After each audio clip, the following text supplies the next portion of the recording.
in the module The Beast. It's in Curse of Strahd. I would say that the title would be Family is the Cruelest of Curses.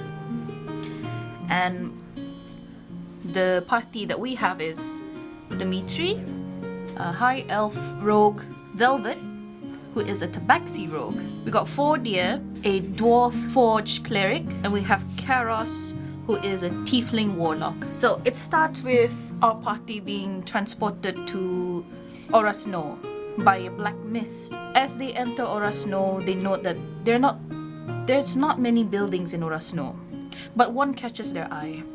The Heron Hair. The sign proudly displays a silhouette of a rabbit with cross razors underneath. It appears to be the only place open at this time, as it is late at night. They meet Gregory Wolbach, the owner of the shop. He offers them a small collection of furs, low quality, but it serves them well as temporary winter gear. He shares that the village is in dire need of help. Their hunters, Laszlo and Alina, have not returned from their hunting trip. They need the furs in order to do their trade with the Vistani. He adds that Alina is also pregnant, adding urgency to the problem. As they exit the store, they hear soft cries of a puppy. They follow to the back of the store, following the sound, and found a silver wolf pup. Quite small. It was tied with a rope leash to the back of the store. Urged by the group, Dimitri tries her luck, cuts the rope, takes the puppy with her in her backpack, and they begin in the journey into the woodlands. A chill wind blows from the low mountains to the northwest, carrying with it a hint of the coming winter storms.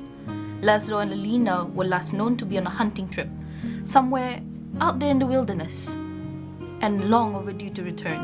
A campsite can be seen several hundred yards ahead through the sparse growth, and as they draw closer, they realize that there's nothing living there. There's obvious signs of a struggle, long scrapes in the dirt, fresh boot tracks, and a damaged corpse gives way to a scene. All members enter the scene. They found a dead body, damaged by a creature larger than a regular wolf.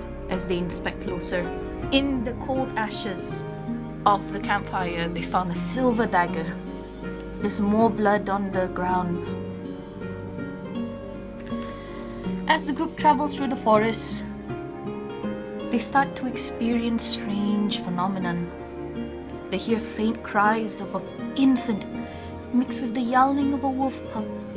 Dimitri checks her backpack to check the wolf pup, and it's fast asleep, seemingly unconcerned, safe and sound. It grows very cold, and they enter a wolf den. Broken gnawed bones litter the floor, and scraps of fur from large number of animals have been shredded and scattered across the cavern. The smells of rotting meat compete for attention, and the results is exactly what you might expect. As they take into the environment, a loud peal of thunder echoes throughout the cave. They inspect the cave entrance, and near the entrance they found items spilling out of a satchel. Pages of a journal, smeared with ink, blood, and unknown substances. These pages belong to Alina. Her words filled with desperation and betrayal. She describes a call of hunger, her need to control herself for the sake of her family, the betrayal of her husband, tearing the child away from her womb, her decision to bring the child to Orasnou, and her decision to say goodbye forever. As they finish reading, inspecting the pages, and learning about what has happened, the sound of baying wolves break the silence.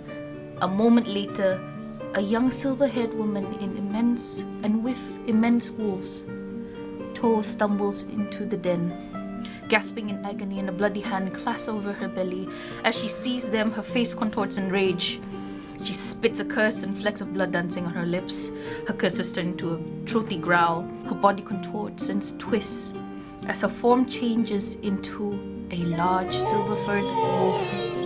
The beast throws back its head and howls and charges at them. Dimitri, in desperation, pulls out a filter of love, dousing it over the wolf pup to calm the raging mother down. They succeeded. They convince her to follow them back to Orasnou. They believe that the village will help her. They return back to Orasnou. They explain the situation to the burgomaster.